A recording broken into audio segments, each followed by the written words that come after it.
오늘 저는 태생적 한계를 돌파하는 기도의 능력, 태생적 한계를 돌파하는 기도의 능력이라는 제목으로 하나님 말씀을 선포하겠습니다. 성경을 읽을 때 보면 창세기 출애굽기까지는 참 재밌어요. 레위기에 가면 이 번제, 소제, 화목제, 속죄제, 속건제, 양, 소 이런 얘기 나오면서 피곤해지기 시작하죠. 성경 통독을 하다가 레위기 때 가면 한번 절망의 깊은 골짜기에 빠지게 돼요. 요거 통과하면 민수기, 신명기 재밌습니다. 여호수아 재밌어요. 쭉 가다가 역대상에 가면 다시 한번 깊은 절망의 골짜기를 만나게 돼요. 왜냐하면 역대상은 족보에 대한 이야기입니다. 1장부터 3장까지가 다윗 가문의 계보에 대해서 쫙 얘기하고요. 또 4장과 8장까지는 이스라엘 12지파의 계보가 나와요. 하나님께서는 우리가 볼 때는 사람의 이름 낳고 기록되어 있는 이 역대상에 사람들의 이름과 족보가 별 의미가 없는 것처럼 느껴지지만 하나님의 말씀은 단 하나도 의미가 없지 않습니다. 아멘 하세요. 하나님의 말씀은 단 한 구절도 의미 없는 것이 없습니다. 저 같은 젊은 목사도요, 어디 집회 갈 때, 이번에 몽골 갈 때 너 준비해라, 일본은 너 준비해라, 헝가리는 너 준비해라, 오늘 부산 올 때는 당신이 준비해라 라고 얘기합니다. 그런데 그냥 마구잡이로 시키지 않고 의도를 가지고 지시를 합니다. 그렇죠? 오늘 저와 함께 온 선교사님은 레바논에서 선교를 하다가 전쟁 중에 대한민국 정부에서 비행기를 보내서 그 국군 비행기를 타고 한국으로 복귀하신 분이세요. 제가 너무 바쁘고 막 외부 집회가 많고 하다 보니까 한국에 들어와 있는데 제대로 교제를 못하는 거예요. 그래서 너는 이번에 부산 갈 때 준비해라 해서 데리고 왔어요. 저 같은 목사도 의도를 가지고 목회를 해요. 근데 만왕의 왕이신 하나님께서 이 땅을 창조하시고 통치하시는 하나님께서 사람들의 이름을 그냥 나열한 것이 아니라 바벨론 포로에 빠져 있고 이제 성전은 회파되고 이스라엘 백성들은 포로로 끌려가서 절망적 상황 가운데 하나님은 죽었는가 보다, 우리는 선민이라고 했는데 하나님 우리를 버렸는가 보다 라고 하는 절망 가운데 있는 이스라엘 백성들에게 그동안 하나님께서 어떻게 이스라엘을 통치하시고 다스렸고 어떻게 인도하셨는지를 말씀하기 위하여 역사를 기록하신 장면이 바로 역대상이에요. 여러분, 역사를 잊어버리지 않기를 축복합니다. 우리 한국교회 역사, 대한민국의 역사, 우리 순복음 금정교회의 역사가 중요한 줄 믿습니다. 이 역사는 그렇게 중요한 거예요. 그런데 오늘 말씀을 보니까 역대상 4장 9절 10절 말씀에는 이렇게 기록되어 있습니다. 같이 한 목소리로 읽겠습니다. 이 말씀은 저와 여러분들을 향한 하나님의 말씀입니다. 시작. 야베스는 그의 형제보다 귀중한 자라. 그의 어머니가 이름하여 이르되 야베스라 하였으니 이는 내가 수고로 낳았다 함이었더라. 야베스가 이스라엘 하나님께 아뢰어 이르되 주께서 내게 복을 주시려거든 나의 지역을 넓히시고 주의 손으로 나를 도우사 나로 환난을 벗어나 내게 근심이 없게 하옵소서 하였더니 하나님이 그가 구하는 것을 허락하셨더라. 아멘. 아멘. 여러분, 역대상 1장부터 9장까지 기록된 족보에 등장하는 사람들의 이름이 약 500명이라고 합니다. 500명의 사람이 이름이 쫙 등장하는데 하나님은 마치 이런 거예요. 역대상 4장 9절 10절 말씀에 야베스의 이름이 등장할 때, 야 잠깐만, 다른 사람들은 내가 그냥 지나칠 수 있지만 야베스에 대해서는 내가 좀 부연 설명을 해줄게 라고 하면서 야베스의 이름에 형광색 펜을 칠하시고 느낌표 5개를 찍으시면서 야베스의 인생에 대해서 강조하고 있습니다. 근데 이 야베스의 인생이 어땠는가? 성경은 말씀하고 있습니다. 야베스 9절 말씀 보세요. 야베스는 이름을 붙여주면서 내가 아이를 고통 가운데 낳았다라고 해요. 내가 수고로이 낳았다 하며더라. 이 아이가 어머니에게 수고로이 낳았고, 또 개역개정 말씀 보니까 고통이 되었고, 이런 표현이 있어요. 이 야베스라는 사람의 이름의 특징이 뭐냐면, 이름의 의미가 뭐냐면 고통, 수고, 환난이라는 뜻입니다.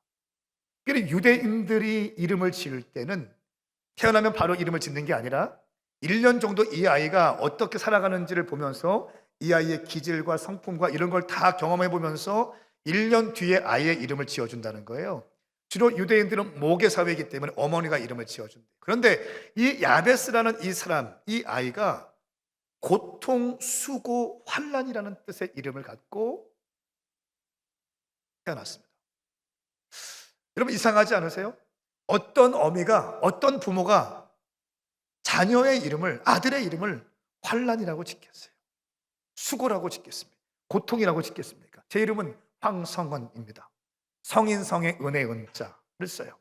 그래서 저는 성인의 은혜, 예수님의 은혜라고 이렇게 받습니다. 제 딸은 황시온, 아주 야리야리하고 예뻐요. 둘째 딸은 황샤론, 포동포동해요. 지 엄마 닮았어요. 피부가 백옥이에요, 백옥. 큰 애는 시온, 하나님의 영광을 담아낼 수 있는 시온. 그 법궤가 있고 하나님의 임재가 있던 그 시온 땅. 이 아이의 삶이 그렇게 되길 바라는 마음으로 시온이라고 이름을 지었겠죠. 사론, 아름다운 성경에 나와 있는 사론의 꽃. 이 아이의 인생이 하나님께 아름다움이 되는 인생이 되길 바라는 마음으로 저는 그 딸의 이름을 사론이라고 지었어요. 이것이 부모의 마음일진데 야베스의 인생이 도대체 어떠했길래 고통, 수고, 환난이라는 이름을 지었겠습니까? 보통 이름을 지을 때 축복된 이름, 희망찬 이름, 비전적인 이름, 듣기 좋은 이름을 의미를 부여해서 지어주죠. 그런데 왜 야베스라는 아이의 이름을 이렇게 지었을까요? 성경은 분명히 말씀하고 있지 않지만 우리는 합리적으로 생각할 수 있습니다. 아, 야베스가 태어날 때 태생적인 뭔가 모르는 한계가 있었을 것이다. 아픔이 있었을 것이다. 고통이 있었을 것이다 라고 생각할 수 있어요.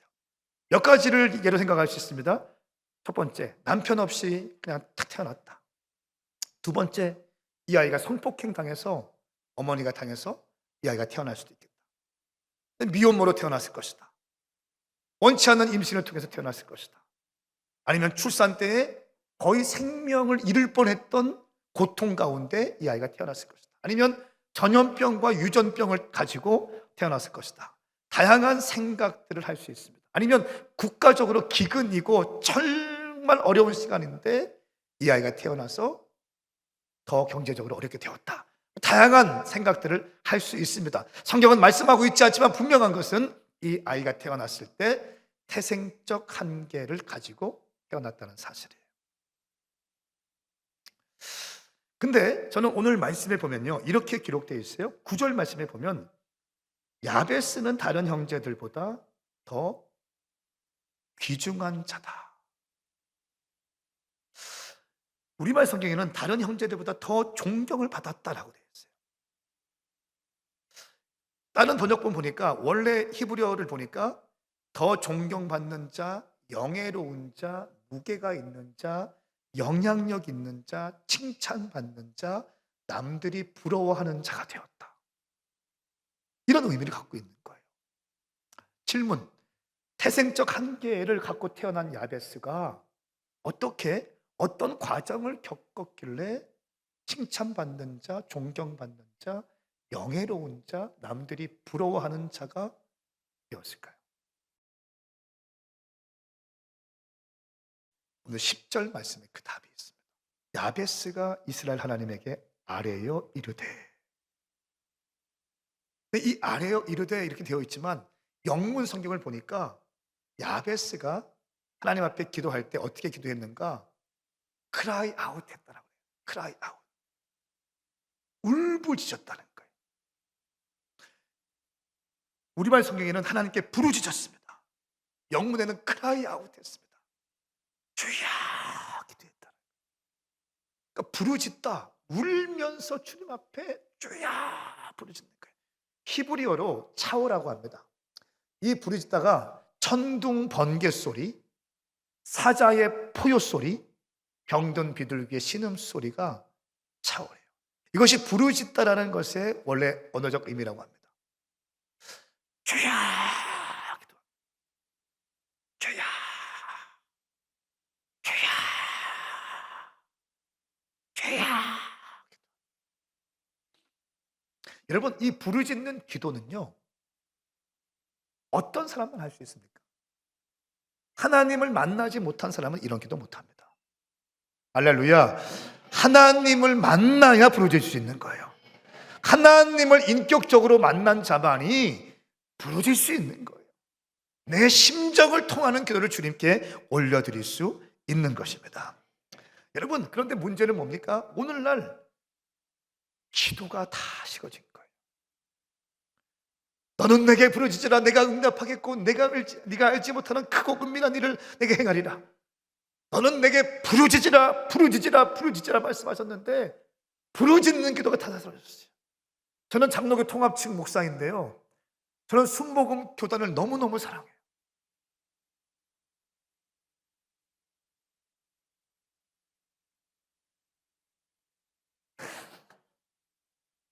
다시 한번, 나는 순복음 교단을 너무너무 사랑해요. 어이구야, 드디어 색깔 나오시네. 나는 순복음 교단을 너무너무, 난 조용기 목사님 너무너무 사랑해요. 해외에 나가 보니까요, 대한민국 대통령은 몰라도 용기조 목사님은 다 알더라고요. 여러분, 남미에 가보십시오, 필리핀에 가보십시오, 인도에 가보십시오, 또 레바논에 가보십시오. 제가 오살리 기도원에서 설교했다는 것만으로도 저를 보는 눈이 달라져. 제가 올해 여의도 순복음교회 청년 집회 갔다 왔거든요. 여의도 순복음교회 청년 집회가, 그 다음부터 나를 대하는 목사님들의 그 대우가 달라져. 해외에 있는 목사님들에게 오살리 기도원은 성지예요, 성지. 할렐루야. 여러분, 왜 그렇습니까? 기도 운동을 일으켰거든요. 성령 운동을 일으켰거든요. 예, 기도하면서 그냥 주님께 기도하고 치유 일어나고 병 고침 일어나고, 할렐루야. 할 수 있거든이 무슨 말이냐? 믿는 자에게는 능치 못한 일이 없느니라. 내게 능력 주시는 자는 내가 모든 것을 할 수 있느니라. 막 그냥 선포하시고 막 내 입을 넓게 열라 내가 채우리라. 이 지독한 대한민국의 가난한 이 상황 가운데 비전을 심어주고 꿈을 심어주고, 기도하면 된다, 하면 된다, 할 수 있다. 할렐루야. 예, 열방을 다니다 보니까 조용기 목사님에 대해서 수많은 사람들이 존경합니다. 여러분, 그런데 이 땅 대한민국이요, 그거 아십니까? 세계에서 두 번째로 가난했어요. 아프리카에서조차 원조를 받던 나라가 대한민국이에요. 전쟁의 폐허가 되어서 인구의 절반 이상이 거지였고요, 마땅히 직장도 없고 직업도 없고 할 게 없어서 원조를 받고 살던 나라가 대한민국이에요. 세계에서 두 번째로 가난했대요. 그런데 심지어 아프리카에서조차 원조를 받고 살던 나라가 대한민국인데, 그 지독한 가난 가운데 기도의 불이 임하고 성령의 불이 임하니까, 할렐루야, 주님께서 이 절망 가운데 있는 대한민국을 반세기 만에 경제 10위 안에 들게 하셨어요. 기도의 능력인 줄 믿습니다. 기도했더니 주님께서 응답해 주신 거예요. 근데 문제는 뭐냐면 이렇게 큰 축복을 받았어요. 세계에서 대형교회 1위부터 10위까지 교회가 다 한국에 있다고 하죠. 서울에 있다고 하잖아요. 그 축복된 대한민국 교회가 이제 복을 받고 축복을 받으니까 부르짖지 않아. 이게 문제예요. 부르짖으면 하나님이 귀가 먹었냐고 얘기해. 야, 하나님이 귀가 먹었냐? 작게 기도해도 다 응답하셔. 하나님은 마음의 중심을 보셔. 여러분, 그런데 성경은 왜 우리에게 부르짖으라고 합니까? 예수님은 왜 땀방울이 핏방울이 되도록 기도하셨어요? 왜 간절히 기도하셨어요? 왜 울부짖고 기도했냐는 거예요. 마귀들은 교회가 기도하지 않고 잠들어가는 것을 보면서 낄낄거리고 하하호호 마귀들끼리 조롱하면서 한국교회를 조롱하면서 판단하면서 팔짱 끼고 조소하고 있는데, 교회는 그런 것도 모르고 기도하지 않고 깨어있지 못하고 주님께 울부짖지도 못해요. 오히려 기도하는 사람들을 무식한 사람 취급한다는 거예요. 여러분, 이것이 지금 심각한 문제라는 거예요. 저는 우리 순복음 금정교회가 기도가 회복되기를 예수님의 이름으로 선포합니다. 선포합니다. 선포합니다. 아마 이 자리에 부흥을 보았던, 이 교회 부흥을 보았던 아마 권사님들 계실 거예요. 그때 제가 분명히 알 수 있어요. 그때 기도의 불이 활활활 타올랐을 거예요. 아멘입니까? 주여 주여 기도하는 갈급한 심령으로 주님께 울부짖는 사람들이 엄청 많았을 거예요. 그때 기도의 돌파, 기도의 능력으로 교회가 부흥된 줄 믿습니다.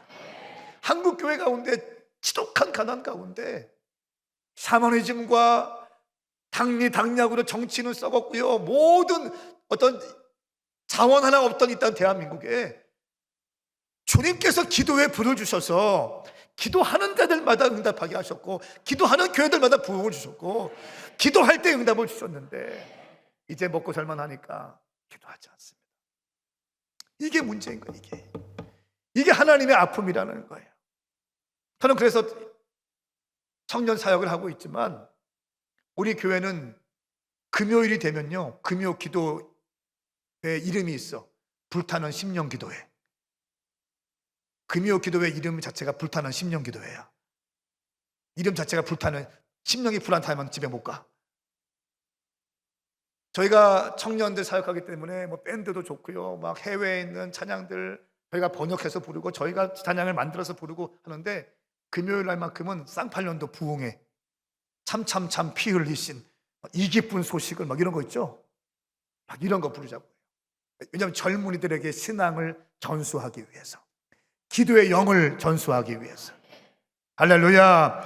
여러분, 이 태생적 한계를 갖고 있던 야베스가 하나님을 만났어요. 그리고 만나서 뭐 했습니까? 크라이 아웃 했어요. 부르짖기 시작했습니다. 할렐루야. 자, 부르짖기 시작한다면 이때부터 하나님이 일하시기 시작하는 것입니다. 기도가 우리의 인생을 바꿉니다. 기도가 우리의 미래입니다. 기도가 답인 줄 믿습니다. 기도는 사라지지 않습니다. 기도는 하나님의 능력을 끌어오는 통로입니다. 기도 없는 성도는 사탄의 밥입니다. 기도 없으면 하나님은 바꿔주지 않습니다. 기도가 없으면 영적인 파산 상태입니다. 요한계시록 말씀에 보면 성도의 기도를 금 대접에 담아서 주님께, 하나님께 올려드립니다. 근데 성도들의 기도를 금 대접에 담으세요. 여러분, 쓰레기는 쓰레기통에 담고요, 반찬은 반찬통에 담고, 서류함은 서류통에 담는 거예요. 성도들의 기도가 가장 소중한 금 대접에 담아서 하나님께 상대할 되는 줄 믿습니다. 여러분의 눈물의 기도 하나님 반드시 응답하실 거예요. 기도는 길어도 응답은 순간입니다. 기도는 길어도 응답은 순간이에요. 기도의 불덩어리를 타고 오르지 못할 산이 없어요. 기도의 불덩어리를 타고 건너지 못할 강이 없어요. 기도의 불덩어리를 타고 돌파하지 못할 문제가 없습니다. 기도하면 주님께서 응답하실 줄 믿습니다. 아멘입니까? 자, 내가 오늘 밤에 기도하면 주님이 응답하신다, 이 믿음이 있는 분들 두 손 들고 아멘 해보세요. 정말 믿습니까? 이런 믿음이 여러분 가운데 강화되기를 예수님의 이름으로 선포합니다. 선포합니다. 오늘날 교회 올 때 아무런 믿음과 아무런 기대감이 없이 오는 사람들이 있어요. 아니요, 교회는 기대감을 갖고 오는 것이에요. 하나님이 치유하실 것이다. 오늘 제가 여기서 찬양하고 있는데 여러분 한 분들 한 분 얼굴 쫙 보니까 제 안에 이런 감동을 주세요. 아들아, 내가 사랑하는 성도들인데 다 삶의 문제가 있고 아픔이 있고 해결받아야 될 기도 제목이 있고 자녀의 문제가 있고 가정의 문제가 있고 재정의 문제가 있고, 오늘 이들에게 기도의 능력을 가르쳐줘라. 오늘 밤에 기도할 때 기도의 불이 붙어야 된다. 할렐루야. 여러분, 오늘 밤에 돌아갈 때 그냥 돌아가는 것이 아니라 기도의 불을 회복할 수 있기를 예수님의 이름으로 축복합니다. 기도의 응답을 경험을 갖고 돌아갈 수 있기를 바랍니다. 지금 말씀을 받을 때도요, 그냥 은혜 받는 게 아니에요. 그냥 아멘 하는 게 아니에요. 제 집회는 그냥 은혜 받는 게 아닙니다. 은혜는 기본인 거고 능력 받는 줄 믿습니다. 아멘입니까? 능력 받는 집회가 될 줄 믿습니다. 응답을 뛰어넘어서 능력을 받아야 될 줄 믿습니다. 이 태생적 한계를 갖고 있던 야베스가 하나님을 만났어. 그리고 하나님께 부르짖습니다. 부르짖어요. 4가지 기도를 합니다. 저는 이 4가지 기도를 여러분과 함께 나누고 오늘 함께 기도하기 원합니다. 첫 번째, 야베스가 이렇게 기도해요. 하나님, 내게 복의 복을 허락하여 주시옵소서. 나에게 복을 주시옵소서. 내게 복을 주시옵소서. 이 말을 다른 말로 하면, 하나님, 내게 최상급의 복을 주시옵소서. 하나님은 나를 복 주실 수 있는 분이잖아요. 하나님은 나를 살릴 수 있는 분이잖아요. 아브라함의 축복을 내게도 허락하여 주시옵소서. 하나님, 내가 태생적 문제를 갖고 태어났고, 내가 아버지가 없고, 내 삶에 문제가 있고 깨어진 가정이 있고, 태생적 한계를 갖고 태어났지만 하나님은 나를 축복할 수 있는 분이잖아요. 하나님이 복 주시면 복 받는 거잖아요. 하나님이 문을 여시면 문 열리는 거잖아요. 하나님이 세우시면 세워지는 거잖아요. 하나님이 치유하시면 치유되는 거잖아요. 하나님만 사인만 하시면 하나님은 하실 수 있잖아요. 내게 복의 복을 허락하여 주시옵소서. 하늘나라에는 나를 향해 준비되어 놓은 하나님의 복이 있잖아요. 하나님, 내게 복을 허락하여 주시옵소서. 나 평범하게 살고 싶지 않아요. 나 이대로 늙어가고 싶지 않아요. 이 태생적 한계, 상처, 쓴뿌리에 갇혀서 나 이렇게 늙어가고 싶지 않아요. 하나님, 내게 복의 복을 허락하여 주시옵소서. 분명히 더 나은 삶이 있을 것이고, 분명히 아브라함도 있었고, 다윗도 있고, 사무엘도 있는데 나도 그렇게 사역하여 주시고, 나도 그 쓰임받게 하여 주시옵소서. 이런 기도가 야베스의 첫 번째 기도였어요. 제가 목사 아들이에요. 우리 아버지 목사님. 제가 방황하게 생겼어요? 열심히 공부하게 생겼어요? 가운데 가죽 자켓 입고 딱 흰색 목폴라 입으신 장로님이세요? 안수 집사님이세요? 집사님이세요? 장로님, 웃음이 거슬려요. 다시, 제가 여러분 공부 열심히 했을 것 같아요? 방황했을 것 같아요? 네? 자, 열심히 손, 방황 손. 이게 뭐야? 왜 압도적이에요? 확실히 영안이 열리셨어요. 저는 정말 많이 방황했어요. 여러분, 창세기 1장 1절이 믿어지세요? 하나님이 태초에 하나님이 천지를 창조하신다. 믿어지면 두 손 들고 아멘 해보세요. 이게 믿어져? 동정녀 탄생이 믿어지시는 분 두 손 들고 아멘 크게 해보세요. 이게 믿어져요? 약간 이렇게 되시는 분 아니세요? 저는 신학교를 다닐 때에도 창세기 1장 1절이 안 믿어졌어. 동정녀 탄생이 안 믿어. 아니, 남자와 여자가 사랑을 해야지 애가 태어나는 거 아니에요? 이거 비과학적이고 비논리적인 걸 어떻게 믿어요? 안 믿어졌어. 우리 아버지가 목사님이었다고요. 응? 근데 안 믿어지는 걸 어떡하냐? 아버지가 목사님이니까 목회에 방해되고 싶지 않으니까 성가대에서 베이스. 가출했을 때에도 성가대는 섰어. 이게 목회자 자녀의 숙명적인 거예요. 응? 근데 안 믿어지는 거 어떻게 해요?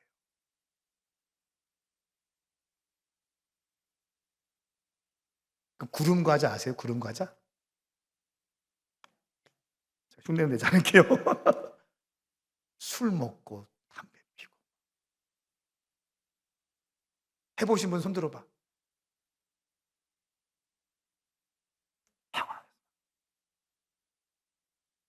당구장 참 많이 가고, 노는 거 좋아하고, 아무런 소망도 없고, 아무런 목표가 없으니까 방황하게 되는 거예요. 하나님을 만나지 못했으니까 삶이 공허한 거예요. 방황, 열정이 없는 거예요. 저희 교회, 아버지 교회가 한 50명, 60명 모이는 교회였는데 신천지가 들어서 교회가 막 깨어지고 힘들어졌어요. 그러니까 목회라는 게 업앤다운이 있잖아요. 이렇게. 근데 우리 어머니가 우울증이 딱 오셨어요. 우울증 오면 옆에 있는 사람이 피곤하잖아. 그러니까 우리 어머니 하루는 이렇게 딱 말씀하시는 거예요. 어머나, 나 살고 싶어. 어느 기도원에 명성교회 김사만 목사님이 강사로 오시는데 나 거기서 은혜 받고 싶어. 나 좀 태워다 줘. 제가 방황하고 있을 때지만 우리 어머니 우울증 걸리고 목회하시다가 우울증 걸리고 힘들어하고 신천지가 교회를 쪼개고 이간질 시키고 교인들 마음이 탁 갈라져 있는 거예요. 그 모습을 보고 있는데 어머니 소원이라고 하니까 제가 이렇게 얘기했어요. 그러면 내가 거기 태워다만 들고 난 오겠습니다. 그러니까 어머니가 그래 그렇게. 그러니까 3시간 걸려서 한 기도원에 들어갔어요. 기도원에 모셔드리고 이제 가려고 했어요. 자, 김 여사, 난 이제 갑니다. 은혜 받고 오셔. 자, 가려고 하는데 우리 어머니가 하시는 말씀이 이거였어요. 어머나, 여기까지 3시간 걸려서 왔는데 딱 1시간만 듣고 가. 그게 엄마 소원이야. 그러면 원이 없겠어. 엄마 소원이야. 그게 내 소원이 엄마 소원이야. 그럼 원이 없겠어. 이 말에 아이고 우리 엄마 목회하다가 이런저런 어려운 일이 있고 신천지 들어와서 교회가 힘들고 그렇게 빚에 휘달리다가 교회 건축했는데 그 빚 때문에 또 막 20년 동안을 겨울에 전기장판으로 살고 이런 것을 제가 봤거든요. 그렇게 살아왔는데 또 교회가 막 어려워지고 이런 걸 그래 그게 엄마 소원이라니까 그럼 나는 딱 1시간만 듣고 갈게요 하고 저 뒤에 앉아 있었어요. 그리고 저는 우리 어머니 마음 이렇게 풀어주고 설교 중간에 나가려고 저 뒤에 팔짱 끼고 저 목사 어떻게 떠드는지 보자. 그때 마음은 이거예요. 저 목사 어떻게 떠드는지 보자. 그날 밤 강사님이 김사만 목사님이 아니라 갑자기 개인 일정이 바뀌었다고 그 기도원 원장님이 오셨어요. 나는 비판적인 사람이니까 목사들은 약속을 안 지킨다고.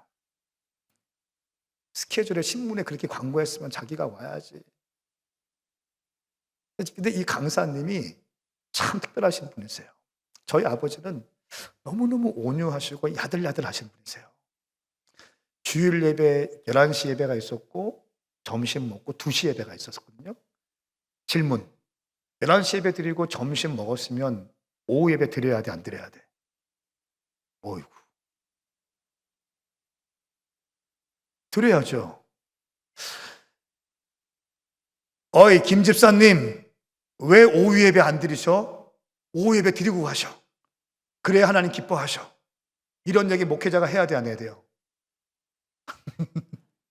왜 목사님 눈치를 보세요? 근데 저희 아버지는 그런 스타일이 아니었어요.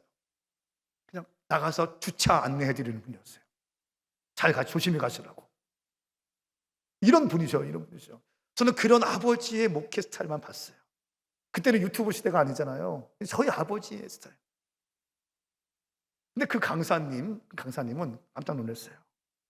우리 아버지와 진짜 180도 달랐어. 거기 한 2,000명 정도 모이는 데였거든요. 갑자기 야, 김장로 일어나봐 그러는 거예요. 장로님한테 야, 김장로 일어나봐. 너 건축원금 얼마 할래? 3천만 원? 2천만 원? 1,000만 원? 왜 그것도 안 해? 에휴, 안 줘. 제가 지금도 기억나. 안 줘. 제가 그런 게 아니라 지금 20몇 년 전 얘기를 하는 거예요. 그 누가 한 명이 졸고 있었어요. 졸고 있었는데, 야, 가서 커피 타와. 커피를 갖다 줘요. 커피를 마실 때까지 설교를 안 해. 설교의 반이 반말이죠. 저는 어떻게 떠드는지 보자 이렇게 팔짱 끼고 있다가, 뭐라? 저렇게 목회도 할 수 있네 하면서 제 마음이 호기심 반 하면서 마음이 싹 열리기 시작했어요. 그리고 그 목사님의 강력한 사람을 두려워하지 않는 그 메시지에 그날 밤에 제가 견고한 진이었던, 아주 견고한 진이었던 내 마음이, 여러분 그 건물 이런 벽을 할 때 오한마 있죠. 오한마는 확 내려치잖아요. 말씀을 듣는데 오한마로 내 견고한 진이 그날 밤에 쿵 그날 밤에 설교 끝나고 우리 두 손 들고 주님 앞에 회개하며 나갑시다. 주여 기도하는데 이렇게 팔짱 끼고 있다가 저도 모르게 막 달려와서 앞에서 막 회개하면서 눈물 콧물 대면서 새벽 3시 4시까지 혼자 뒹굴면서 내가 지은 죄들이 정말 파노라마로 막 스쳐 지나가는 것을 보게 되고, 나는 그날 밤에 하나님을 만났어요. 할렐루야, 할렐루야. 여러분, 자녀들의 문제로 고민하고 있는 분 계세요? 자녀들의 문제로 고민하고 있는 분 있죠? 남편의 문제로 고민하고 있는 분 있죠? 하나님을 만나면 해결되는 줄 믿습니다. 하나님을 만나니까, 여러분 하나님을 만나면 그 다음에 비전이 부어져. 그렇게 내가 방황하고 막 그러던 사람인데 하나님을 만나니까 너무너무 송구스러운 거예요. 그 젊은 날 그 철기가 왕성하고 체력 좋았던 그 시간 다 허비하고 20대 중반에 주님을 만난 거에 대해 너무너무 송구스러운 거예요. 그러니까 주님께 너무 죄송스러운 거예요. 길을 지나가다 책을 봤어요.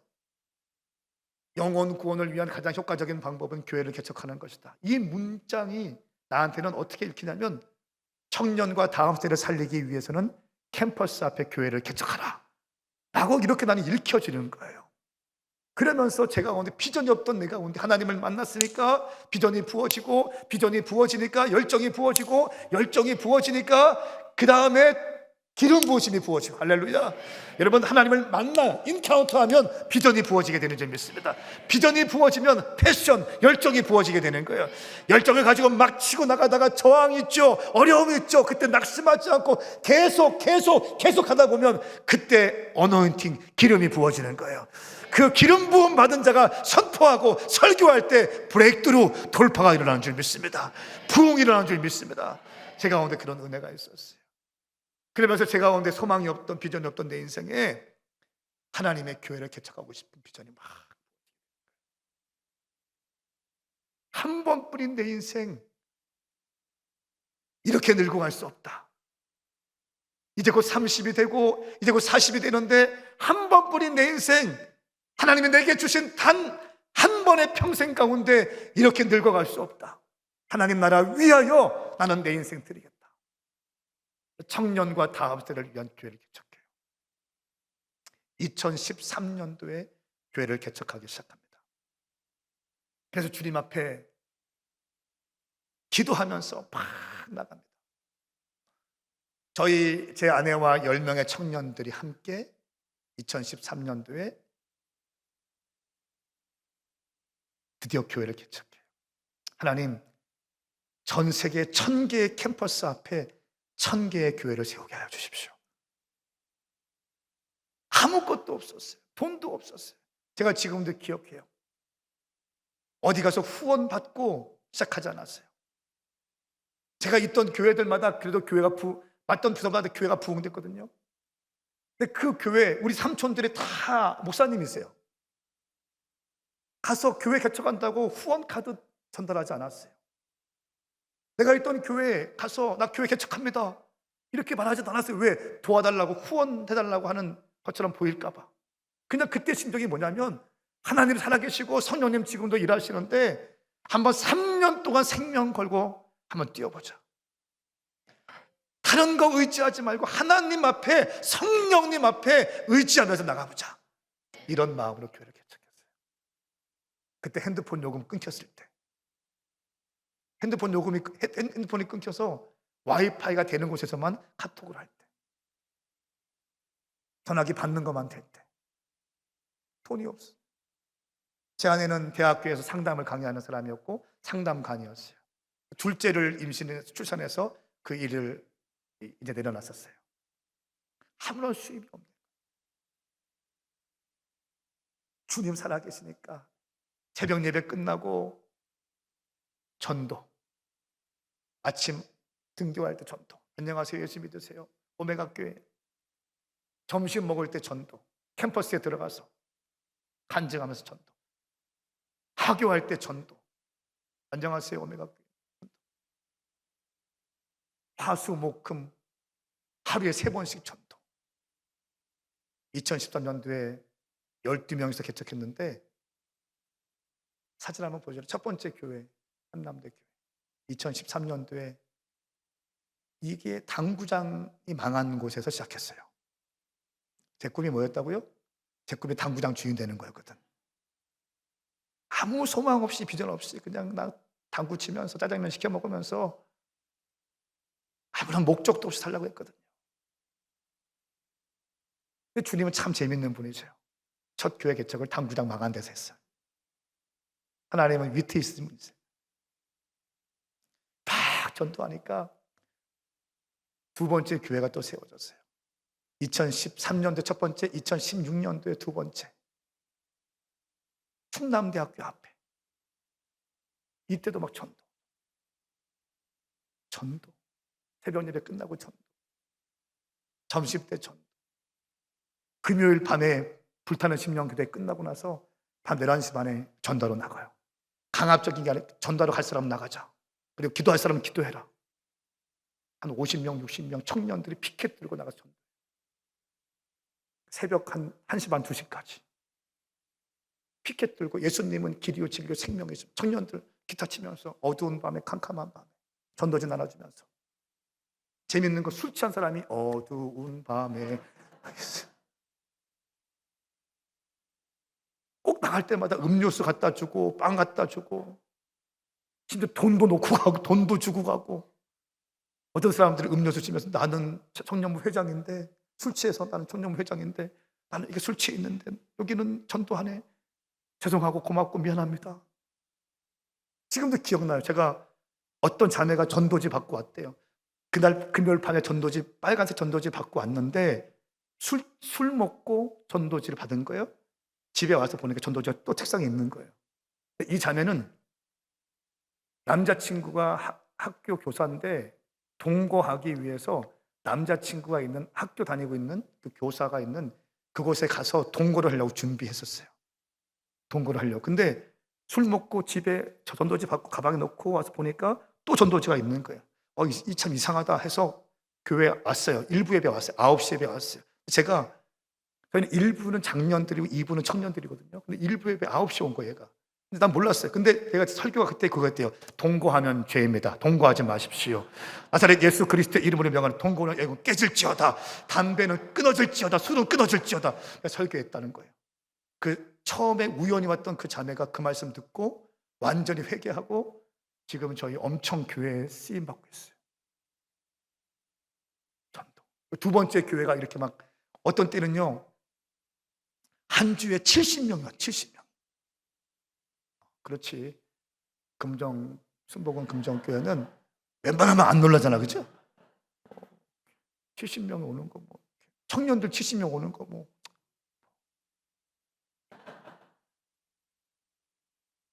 또 그때는 수요 예배 드릴 때인데 수요일 날 30명이 또 왔어요. 새로운 사람들. 전도지 해서. 그 한 주에 100명이 온 거예요. 새로운 사람이. 우화가 여러분 뉘앙스라는 게 중요해요. 이렇게. 세 번째 교회가 세워졌어요. 필리핀 바기오에 2018년도에 세 번째 교회가 세워졌어요. 네 번째 교회. 2020년대 전주 전북대학교 앞에 전주 오메가교회 세워졌어요. 이때는 코로나 시작할 때 마스크 쓰고 시작했어요.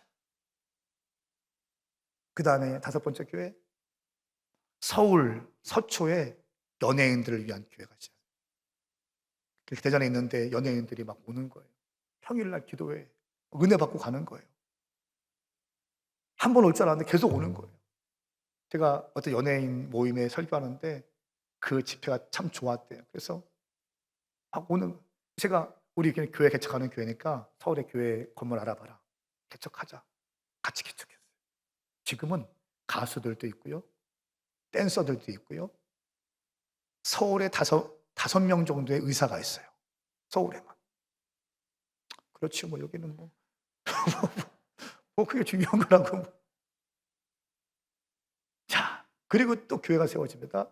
여섯 번째, 레바논에 시리아 난민 교회와 학교가 세워져요. 우리 같이 온 선교사님이 3년 전에 개척. 133명의 시리아 난민, 한 번도 예수의 이름을 듣지 못했던 무슬림들인데 학교를 세웠어요. 난민 캠프촌에 들어가서 부모님한테 우리는 미션 스쿨입니다. 성경을 가르칠 겁니다. 주일날 예배 드릴 겁니다. 사인 다 받고 133명. 여러분, 선교사님들이 중동 땅에 가면, 무슬림들 땅에 가면요, 평생을 들여도 1년에 평생에 1명, 2명 개종시키기 어렵습니다. 움마 공동체라고 해서요, 이게 개종이 안 됩니다. 그 명예살인이 있기 때문에. 지금 전쟁 중에 마음이 가난해져서 아이들 당장 멍하니 있으니까 학교라도 미션 스쿨이지만 보내는 거예요. 그리고 이 아이들을 또 아침에 9시부터 3시까지인가 성경, 영어, 아랍어, 수학 가르치고 주일날은 예배를 드려요. 매일같이 성경을 가르쳐요. 할렐루야. 예수. 예수님 이름 한 번도 듣지 못하는 애들이 우리 교회가 생겨서 예수님의 이름을 듣게 되는 거예요. 그리고 레바논 청년들을 위한 교회를 또 개척해요. 그래서 레바논 청년들을 위한 교회를 개척해라. 시리아 난민과 함께 섞여서 예배할 수 없거든요. 레바니즈 청년들을 위해서 또 거리에 나가서 복음 전도해서 뚫어내서 교회를 개척하는 거예요. 한국에서 하던 거 그대로 합니다. 제가 감동된 게 우리 선교사님이 하와이 코나에 약간 번아웃이 와서 안식월 하고 있는데 줌으로 이제 같이 미팅을 했어요. 근데 애가 아니라 선교사님이 살이 쏙 빠져 있는 거야. 야, 너 왜 그러냐, 뭐냐, 어디 아프냐 물어보니까 목사님 저 금식하고 있어요. 교회 개척하기 위해서 금식하고 있어요. 왜? 목사님도 교회 개척하실 때 금식하셨잖아요. 똑같이 교회 개척하고 있어요. 그 다음에 8번째 교회, 튀르키예에 또 교회가 개척되었어요. 가정교회에서 한 10명 모이다가 한 청년, 튀르키예 청년, 우리 한국 서울에 있는 그 아웃리치 팀에 가서 같이 사역하다가 이 튀르키 남자애가 우리 청년회를 좋아하는 거예요. 우리는 직접 못 사귀게 하거든요. 좋아하는 마음이 있으면 담당 사역자한테 말하고 기도하게 하고 마음이 맞으면 같이 와서 축복해주고 이런 과정이 있어요. 근데 얘가 좋아한다고 왔대요. 불러가지고 얘기해보니까 얘는 싫대요. 얘한테 얘기했대요. 너 싫대. 그거 아니래. 그러니까 이 아이가 그때부터 확 바뀌어서 교회를 분탕질해서 다 교회를 또 싹 데리고 나갔어. 막 위협을 하는 거예요 또. 그러니까 우리 선교사님들이 2가정 튀르키예 보냈는데 완전히 브레이크다운 돼서 절망 가운데 있고 다시 힘을 내서 다시 교회를 개척했어요. 20대 후반, 30대 초반 선교사님들이에요. 다운타운에 작은 오피스를 얻어서 교회를 시작했는데 첫날 4명이 왔고 2명이 거기서 예수님을 영접했다. 할렐루야. 무슬림들인데요. 그리고 9번째 교회, 인도 실리구리에 있는 교회가 세워졌어요. 이 담당 목사님은 네팔 사람인데 오토바이를 타고 히말라야 산맥을 넘어가요. 그리고 밧줄을 타고 산에 올라가서 산종 마을에게 복음을 진 거예요. 그래서 산종 마을에 다니면서 교회를 개척하시는 분인데 저희가 하는 훈련 프로그램에 참석하면서 본토 친척 아비 집을 떠나라 이 메시지에 박혀서 네팔 목사님인데 인도 실리구리에 가서 노방에서 전도하면서 교회를 개척했어요. 할렐루야. 그래서 같이 지금 9번째 교회가 세워졌어요. 여러분, 여기서 끝난 것 같아요? 2013년, 11년 전에 교회를 시작했는데 9개의 캠퍼스의 교회가 개척됐어요. 지금 저희는 약 220, 30억 되는 교회를 건축하고 있어요. 영상 좀 보여드릴까요? 보여드릴까요? 네, 영상 보여드리겠습니다. 박수하겠어요.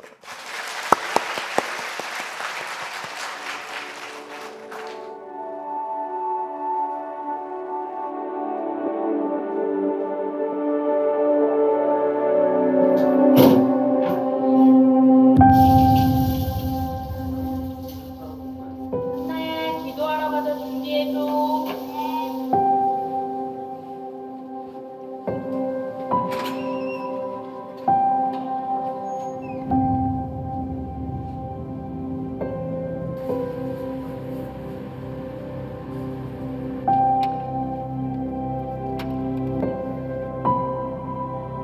엄마, 응? 여기에 교회가 세워지면 어떤 일이 일어나요? 교회가 세워지면 마음이 상한 자들이 위로받고 묶여있던 사람들이 자유를 선포하게 될 거야.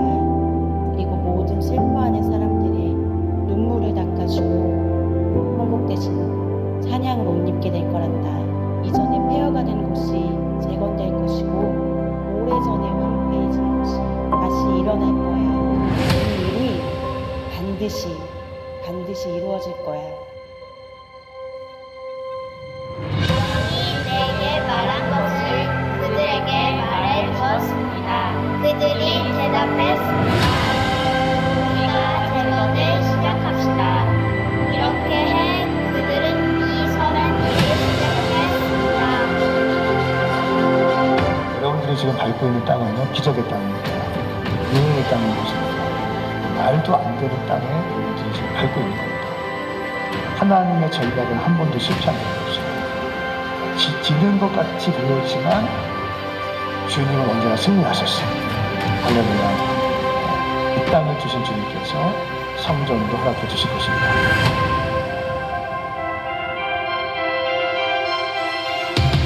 하나님의 교회가 세워지는 것만큼 위대한 일은 없습니다. 좀 깨워서 기도하고 본질적인 메시지를 선포하고 선교하는 교회가 세워지면 주님이 가장 기뻐하시는 일을 믿습니다.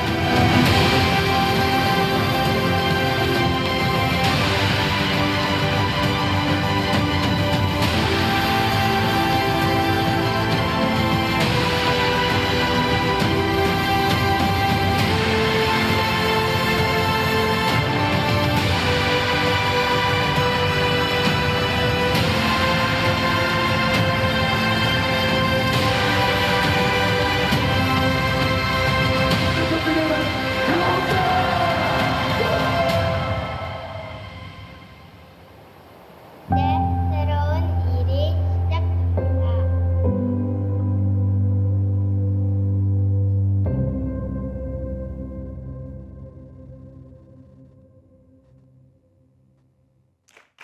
박수 주님께 하겠습니다.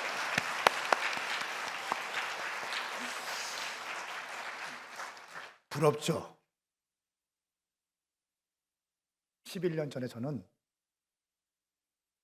아무도 모르는 사람이었어요. 지방대 나왔어요. 할 수 있는 게 별로 없는 사람이었어요. 저는 주님을 만났어요. 살아계신 하나님을 나는 믿습니다.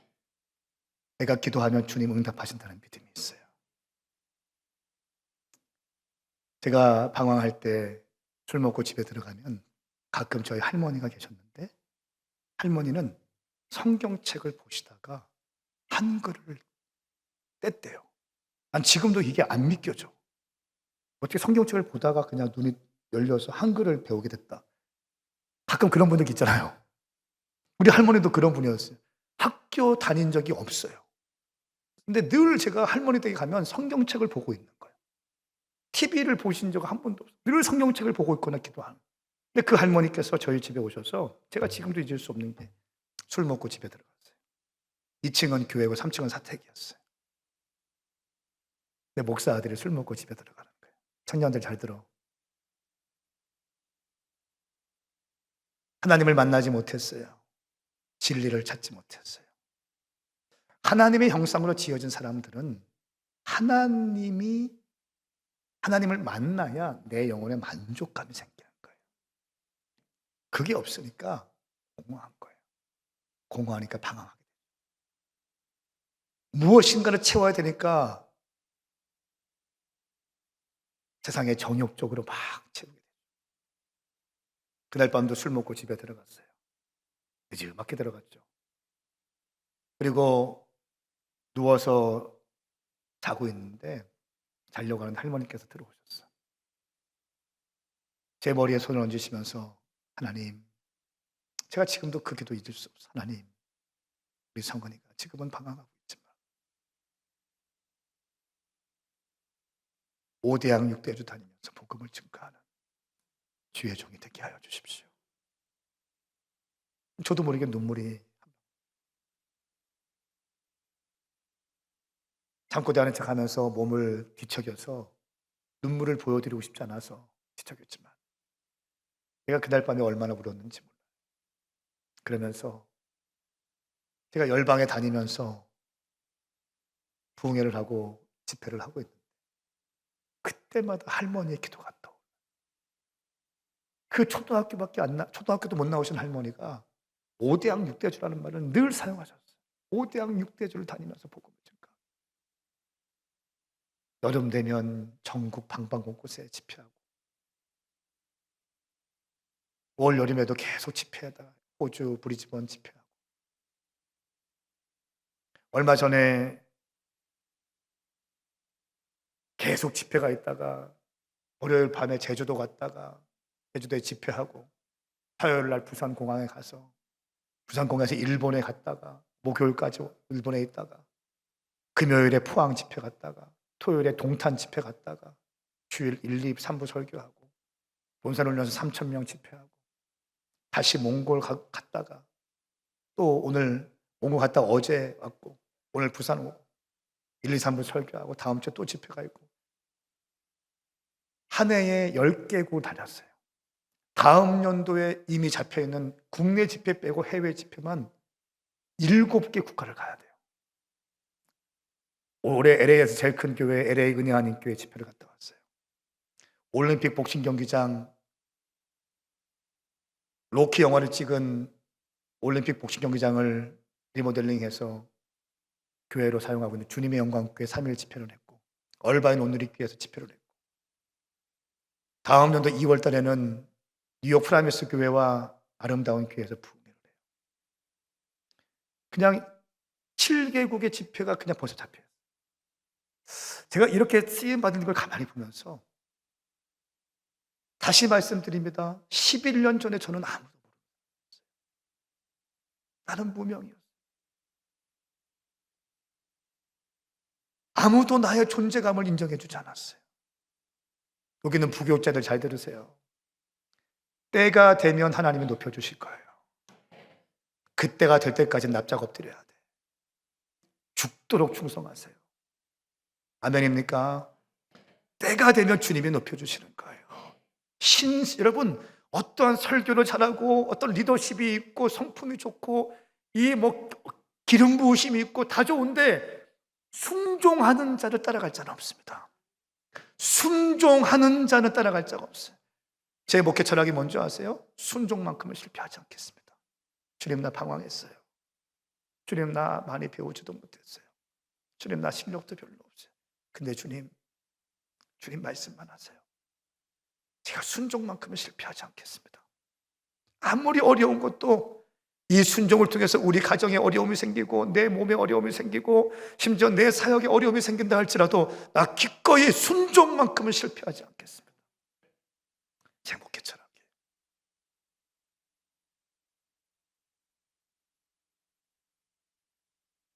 야베스가 하나님 내게 복의 복을 허락하여 주시옵소서. 이 기도를 통해서 야베스가 하나님께 응답을 받게 됩니다. 두 번째, 하나님 내게 지경을 넓혀 주시옵소서. 하나님 내 지경을 넓혀 주시옵소서. 하나님은 내 지경을 넓힐 수 있는 분이잖아요. 하나님은 나를 사용할 수 있는 분이잖아요. 내가 아무리 부족하고 태생적 한계가 있다 할지라도 하나님이 쓰시면 쓰는 거잖아요. 하나님이 세우시면 낮출 자가 없고, 하나님이 여시면 닫을 자가 없잖아요. 하나님이 높이시면 세울 자가 없잖아요. 주님, 나도 사용하여 주시옵소서. 이것이 야베스의 기도였다는 거예요. 내가 주님을 만나고 나서, 주님, 나 부족하지만 1000개의 캠퍼스 앞에 1000개를 교회 개척하게 하여 주시옵소서. 나 부족하지만 우리 할머니의 기도가 성취되게 하여 주시옵소서. 기도한 대로 주님은 일하시는 줄 믿습니다. 선포한 대로 일하시는 줄 믿습니다. 생각한 대로 일하시는 줄 믿습니다. 말한 대로 이루어질 것입니다. 왜? 말은 영이요 생명이기 때문에. 내가 한 말로 인하여 네가 얽히게 되었고, 네가 한 말로 인하여 네가 잡히게 되었느니라. 오늘 당신의 모습은 지난날 언어 생활의 결과물이고, 오늘 당신의 말로 인하여 당신의 내일이 결정될 것입니다. 믿음의 말을 하십시오. 할 수 있다고 얘기하십시오. 해보겠다고 얘기하십시오. 하나님의 아름다움을 얘기하십시오. 적극적으로 긍정적으로 살아갈 수 있기를 축복합니다. 내 영역을 넓혀주십시오. 이것이 야베스의 두 번째 기도였어요. 이사야서 54장 2절 4절 말씀에 장막터를 넓히고 장막의 휘장을 아낌없이 활짝 펴라. 장막줄을 길게 내리고 말뚝을 단단히 박아라. 네가 좌우로 터져나갈 것이기 때문이다. 네 자손이 문나라를 차지하고 버려졌던 성읍들에게 살게 될 것이다. 할렐루야. 지경을 넓혀주시옵소서. 저는 부산 금정교회가 지경이 넓혀지기를 예수님을 선포합니다. 여러분, 사업의 지경이 넓혀질지어다. 가정의 지경이 넓혀질지어다. 자녀들의 지경이 넓혀질지어다. 기도한 대로 이루어질 거예요. 기도한 대로 이루어질 것입니다. 선포한 대로 이루어질 것입니다. 기도한 대로 이루어질 거예요. 세 번째, 야베스가 이렇게 기도해요. 하나님, 주의 손이 나와 함께 하여 주시옵소서. 어느 정도 사이즈가 되면 내 마음대로 안 됩니다. 하나님의 손이 함께 하셔야 되는 거예요. 네 번째, 내게 환난과 근심을 없게 하여 주시옵소서. 이 야베스의 기도, 울부짖는 야베스의 이 기도를 통하여 야베스는 응답받고, 태생적 한계, 삶의 지독한 문제를 갖고 있던 야베스가 무엇인지 모르지만 환난과 고통과 수고의 삶 가운데 태어났던 야베스가 존경받는 자, 칭찬받는 자, 영예로운 자가 된 줄 믿습니다. 사랑하는 여러분, 따라서 기도하면, 크게 해보세요. 기도하면 하나님이 역사하신다. 기도하면 하나님이 길을 내신다. 아멘입니까? 기도로 닦지 못할 눈물이 없습니다. 당신의 모든 문제는 기도에 달려 있습니다. 문제가 산적해 있는데 왜 기도하지 않나요? 자녀의 문제가 심각한데 왜 기도하지 않습니까? 부부 갈등이 심각한데 왜 기도하지 않습니까? 재정의 문제가 있으면서 왜 기도하지 않습니까? 당신의 인생도 축복받는 인생이 될 수 있어요. 하나님은 당신이 잘 되기 원하십니다. 당신이 축복의 통로가 되기 원하십니다. 생육하고 번성하고 다스리고 정복하는 인생 되기 원하십니다. 여러분의 자녀들이 위대한 정복자가 되기 원합니다. 아멘입니까? 이것이 하나님 아버지의 마음. 그냥 어영부영 늙어가지 마십시오. 한 번뿐인 인생 불꽃처럼 살다가 주님 품에 어여치 안길 수 있기를 예수님의 이름으로 선포합니다.